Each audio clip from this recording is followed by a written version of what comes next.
En la terminología de Juan, una señal es un milagro, un evento sobrenatural que señala al origen divino de Jesús. Además de la resurrección, Juan describe 7 señales e indica que Jesús realizó muchas otras señales que no están escritas en el Evangelio. Dice que si no, no cabría, ¿no? El Evangelio de Juan enfatiza la asistencia de Jesús a las fiestas religiosas de los judíos. Eso es muy padre y muy importante que lo sepamos, porque hay muchos religiosos en otras iglesias. Se menciona 3 Pascuas con una fiesta que no se nombra en el 5.1. Esta debe ser otra Pascua. Claramente agregaría un año al ministerio de Jesús. También se menciona las fiestas de los tabernáculos y de la dedicación. El Evangelio de Juan suplementa la información de los sinópticos con un énfasis en el ministerio de Jesús en Judea. Los sinópticos sugieren también el ministerio de Judea. Nota la visita de Jesús a la casa de Marta y María en Lucas 10:38, pero el Evangelio de Juan brinda el relato más completo de su ministerio ahí. Note que los eventos del 2:13 ocurren en Judea. El Evangelio de Juan presenta la deidad de Jesús en palabras y acciones audaces y directas. ¿Cómo? Audaces y directas. Sino la deidad de Jesús en plenitud, como lo vimos en el 30, ¿no? O sea, yo y el Padre somos uno. Las palabras de Jesús afirman su deidad, sus acciones prueban su deidad. Eso es muy, muy importante, hermanos. Todas las acciones que Jesús hizo, precisamente las hizo para eso, para que ellos se dieran cuenta de que Él era el que estaba esperando el pueblo. Hay 2 aspectos cristológicos ausentes de los sinópticos, pero incluidos en el 4.º evangelio: la preexistencia de Cristo y la designación de Jesús como el Logos, ¿sí? Entonces, en todos los otros evangelios, amados hermanos, no viene lo que está escrito, lo que leímos en el Evangelio de Juan, en el 1, la preexistencia de Jesús. Él era desde antes, todas las cosas fueron hechas por Él y para Él, y Él estaba en el Padre. Y lo que ustedes, cada uno de nosotros sabemos, que Jesús ya estaba. Dice, la humanidad de Jesús, mucho menos enfatizada en el 4.º evangelio, no está ausente. La mención de la encarnación implica su humanidad. Aspectos tales como la compasión humana y el cansancio presentan claramente al Jesús humano.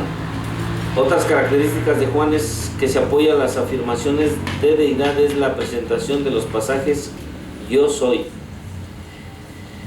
Y en 7 pasajes Jesús reclamó para sí mismo un atributo que probablemente solo podía otorgarse a Dios. Eso de verdad que cuando nosotros vemos, vamos a ver unos 2 nada más. Dice el 6:35 y el 8:12.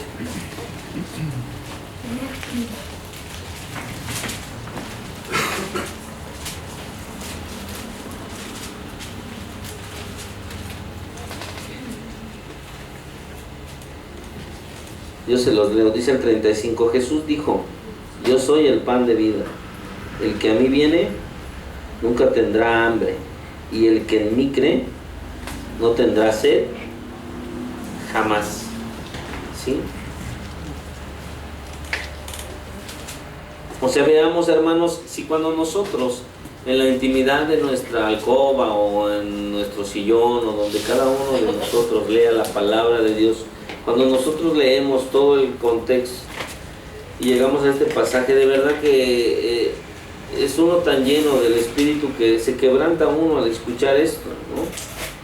Dice desde el 32: y Jesús les dijo: de cierto os digo, no os dio Moisés el pan del cielo, mas mi Padre os da el verdadero pan del cielo, porque el pan de Dios es aquel que descendió del cielo y da vida al mundo. Le dijeron: Señor, danos siempre este pan. Jesús les dijo: yo soy el pan de vida. El que a mí viene nunca tendrá hambre, y el que en mí cree no tendrá sed jamás, jamás. Es increíble realmente. El 8:12, ¿qué dice, hermano? Otra vez Jesús les habló diciendo: yo soy la luz del mundo. El que me sigue no andará en tinieblas, sino que tendrá la luz de la vida. Amén. Fíjense lo que dice: yo soy la luz del mundo. El que en mí sigue no andará el que a mí me sigue no andará en tinieblas, sino tendrá la luz de la vida. Entonces entendemos muchas cosas, amado hermano, cuando estos pasajes, o todos los pasajes que podamos leer y hagan rema en nuestra mente y en nuestro corazón, de verdad que dejamos, le digo a mis hermanos, caminamos de otra manera, pensamos de otra manera, actuamos de otra manera, porque estamos entendidos de lo que está diciendo el Señor, el que está en mí, y estamos en Él, ¿sí o no? Sí. Entonces estamos en Él, entonces ya no estamos en tinieblas, sino que tenemos la luz de la vida. Por eso dice que nos trajo vida, y vida en abundancia. Y la vida en abundancia no es lo que tenemos o no tenemos, o lo que deseamos o no. No, hermanos, es el tenerlo a Él. Y siempre nos lo han dicho y lo decimos cantadito: el que tiene a Jesús lo tiene todo. Pero cuando nosotros lo vivimos realmente, hermano, cuando en nuestra mente y en nuestro corazón está realmente el vivirlo, entonces ya no va a haber preocupaciones de esta vida, de este mundo. Las aflicciones las habrá, los problemas los va a haber, hermano, situaciones difíciles en nuestra vida los va a haber, pero de verdad que ya no va a ser lo mismo cuando nosotros tenemos en el entendido lo que Jesús nos ha prometido, nos ha dicho, y lo más importante, lo que ya somos en Cristo. Lo que ya somos ahora en Cristo. El Evangelio de Juan presenta muchos discursos extensos de Jesús con preguntas, respuestas y diálogos.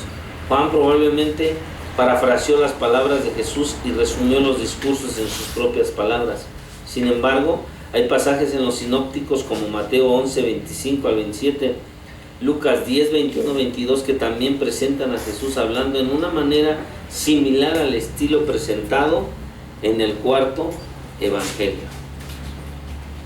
El método singular de presentación de Juan le permitió hacer muchas contribuciones teológicas importantes, lo que yo les decía, amados hermanos, muy importantes.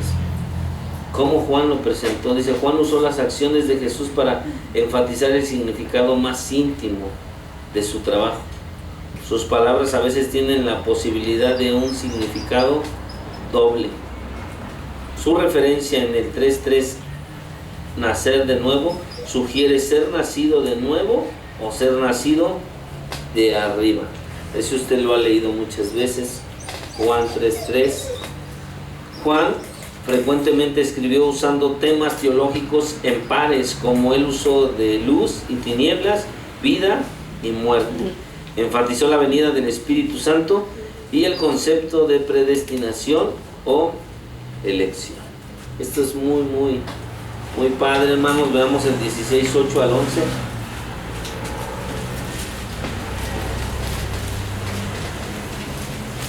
Si alguien me ayuda, hermanos, del 8 al 11.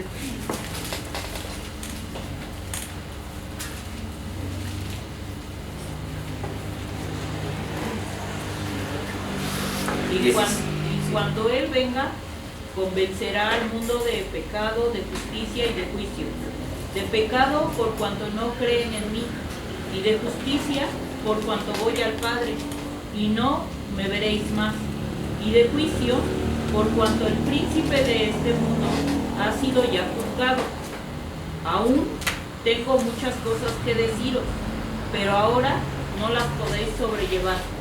Pero cuando venga el Espíritu de verdad, Él os guiará a toda la verdad, porque no hablará por su propia cuenta, sino que hablará todo lo que oyere, y os hará saber las cosas que habrán de venir.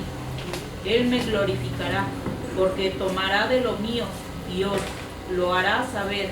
Todo lo que tiene el Padre es mío, por eso dije que tomará de lo mío y os lo hará saber. Amén, amén. Ahí les va la del día de hoy. para que trabaje un poco la ardilla. Dice el 11. ¿Y de juicio por qué? Por cuanto el príncipe de este mundo ha sido ya juzgado. ¿En qué tiempo está hablando? Pasado. Pasado. Entonces el diablito ya fue juzgado. Cuando nosotros viene alguna circunstancia de pecado, de mal, hermano, ya no le echemos la culpa al diablito. ¿Sí? Ya no le echemos la culpa al diablo. El diablo no tiene autoridad, potestad, no tiene nada en contra de usted. Nada, hermano. No puede ni tocarlo, no puede hacerle nada. ¿Sí? El diablo ya fue juzgado. ¿Sí? Si algo va a venir sobre nosotros, si ustedes lo han visto en la palabra de Dios, le dijo Jesús a Pedro, ¿qué le dijo? El diablo te ha pedido para zarandear. Entonces, él ha pedido, él siempre pide a Dios permiso para poder tocar a alguno de nosotros. ¿Sí? ¿Y qué fue la bendita respuesta de Jesús? Ya oré para que tu fe no falte. Ya oré para que tu fe no falte. Entonces, todo, hermano, lo que pasa en nuestra vida, todo lo que acontece en nuestra vida cumple un propósito. El único propósito de que nosotros crezcamos y empecemos a creer en el Señor. A Él no se le va nada de las manos, hermanos. Él está al pendiente de nosotros. Si nosotros realmente somos sus hijos, Él está al pendiente de nosotros. No va a pasarnos nada. Porque dice ahí, el diablo ya fue juzgado. Y dice ahí la venida del Espíritu Santo y el concepto de predestinación, el 6:37, amados hermanos.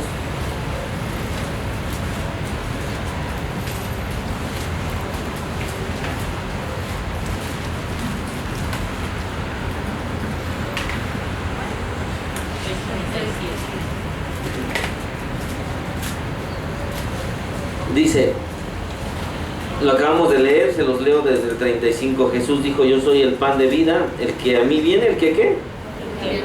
Nunca tendrá hambre, y el que en mí cree no tendrá sed jamás. Mas os he dicho que aunque me habéis visto, no creéis. Todo lo que el Padre me da, vendrá a mí, y el que a mí viene, no le echo fuera. Porque he descendido del cielo no para hacer mi voluntad, sino la voluntad del que me envió.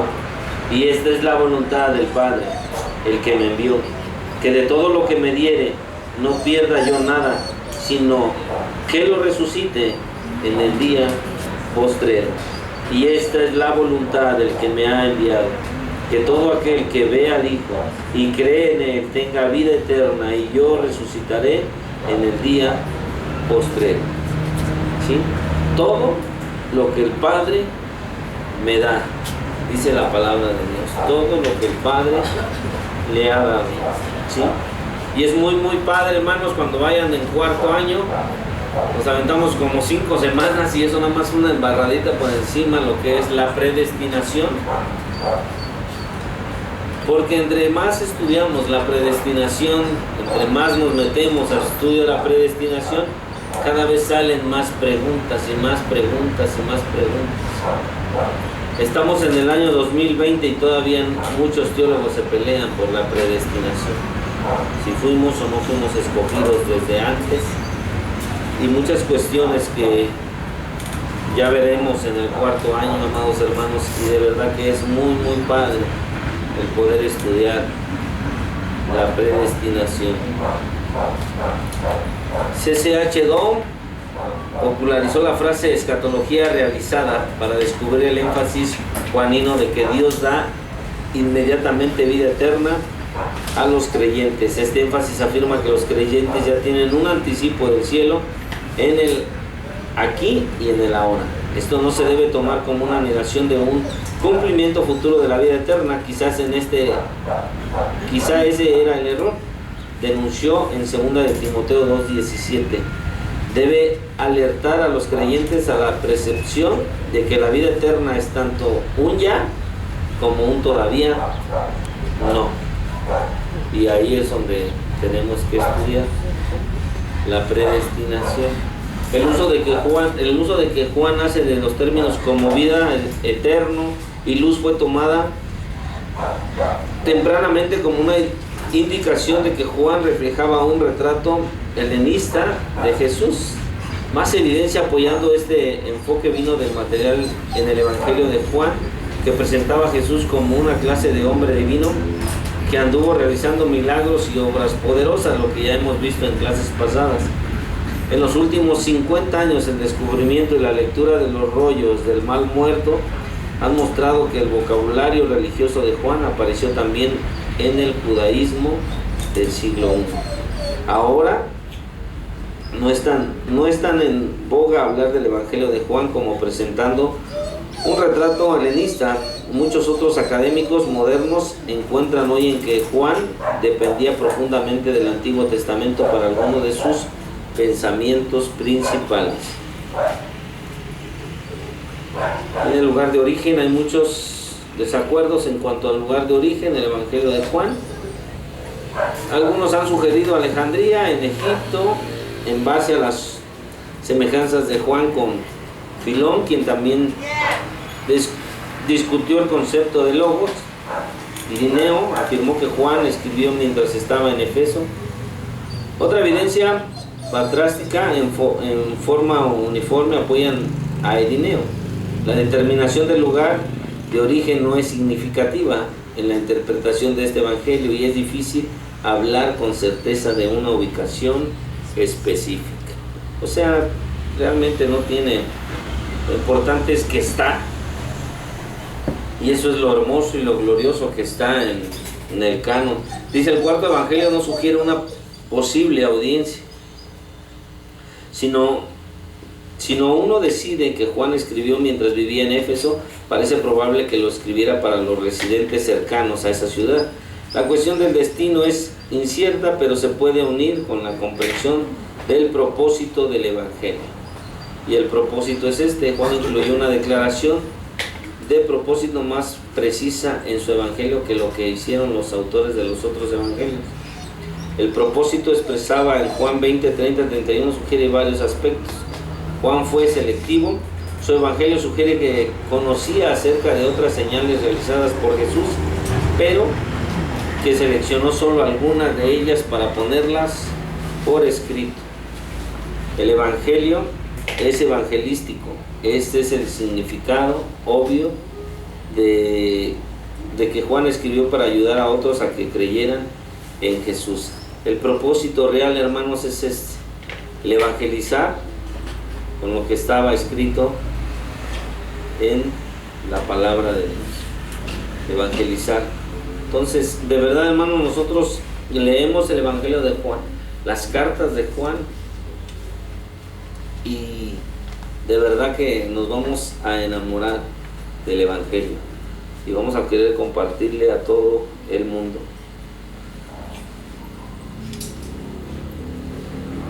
Dice aquí en el bosquejo de Juan, hasta el último, ya unas hojas más adelante: Jesús, la palabra eterna y encarnada de Dios. Lo que viene en el evangelio de Juan dice: el misterio inicial de Jesús para el mundo, principios del ministerio de Jesús, contacto inicial con los discípulos, la primera señal,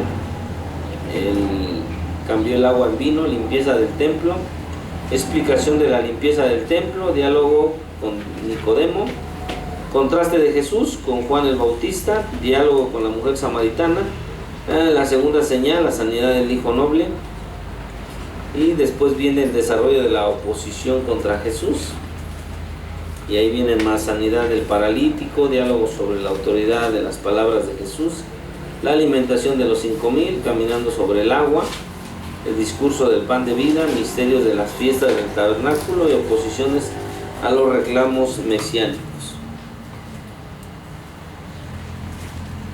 Y ahí sigue.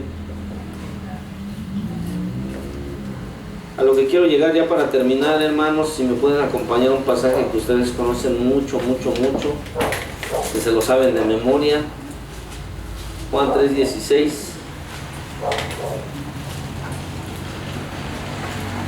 Porque de todo el Evangelio de Juan, amados hermanos, de toda la importancia que tiene lo que hemos hablado, lo teológicamente rico que es el Evangelio de Juan, se dice que es uno de la columna vertebral, la importancia de la Biblia en nuestras vidas. Y es cierto, la profundidad que tiene. Podemos hacer muchos estudios acerca de este pasaje. Muchos, hermanos. Y dice, porque de tal manera amó Dios al mundo, que ha dado a su Hijo unigénito, para que todo aquel que en Él cree no se pierda, mas tenga vida eterna. Porque no envió Dios a su Hijo al mundo para condenar al mundo, sino para que el mundo sea salvo por Él. El que en Él cree no es condenado, pero el que no cree ya ha sido condenado, porque no ha creído en el nombre del unigénito Hijo de Dios. Y esta es la condenación, que la luz vino al mundo, y los hombres amaron más las tinieblas que la luz, porque sus obras eran malas. Porque todo aquel que hace lo malo aborrece la luz, y no viene a la luz para que sus obras no sean reprendidas. Mas el que practica la verdad viene a la luz para que se manifieste que sus obras son hechas en Dios. ¿Sí? Podemos hacer muchos estudios, amados hermanos, pero de verdad nos damos cuenta cómo Dios realmente nos ama, cómo su amor es inmenso para cada uno de nosotros, y que a ti y a mí solo es creer en lo que Él dice. Solo creerlo, hermano. Solo créelo en tu mente y en tu corazón, que Él vive. Solo créelo en tu mente y en tu corazón, que Él te trajo con un propósito. Solamente créelo, que tú no fuiste porque a tus papás se les pasaron las cuentas, o porque no llevaban un globito. No, hermano. Eso Dios lo dispuso desde la eternidad. Y que tú estuvieras el día de hoy sentado aquí escuchando y estudiando la palabra de Dios, y que en el día en que te hablaron de Jesús, el Espíritu Santo te movió a decir: sí, yo quiero a Jesús. Y que en este tiempo que llevamos caminando con padecimientos, con sufrimientos, con problemas, con enfermedades, seguimos diciendo: yo quiero cumplir mi propósito en ti. Entonces, eso es lo que hace Jesús en nuestras vidas, hermanos. Eso es lo que hace Jesús, y esa es la importancia de nosotros saber cada uno de las cuestiones. No hay otro libro de la Biblia que pueda hablarnos de lo que fue Jesús, de lo que es Jesús, más que los Evangelios. En los Evangelios podemos ver de dónde vino, hacia dónde fue, qué fue lo que pasó, y entonces en nosotros creer, amado hermano, creer, que Él fue crucificado, al tercer día resucitó y está sentado a la derecha del Padre, y que Él vendrá nuevamente por su iglesia, que Él vendrá nuevamente, amado hermano, por nosotros, y que en nosotros está el querernos ir o el quedar. Pero de verdad, yo le doy gracias a Dios por tu vida, porque hasta este tiempo has venido, te has esforzado, y aunque todos en su examen hayan sacado 5, no importa, otra se les va a dar. Pero Cristo nos ama, hermano. Entonces le damos gracias a Dios. Esta es nuestra última clase de los Evangelios.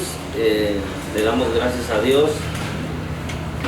Tenemos mucho que estudiar, tenemos mucho que aprender, pero de verdad, hermano, que todo lo que viene ahí en su manual es muy valioso para nosotros. Cuando tenga usted tiempo, vuélvalo a leer en su casa. Cuando tenga un tiempo, vuélvalo a estudiar en su casa, ¿sí?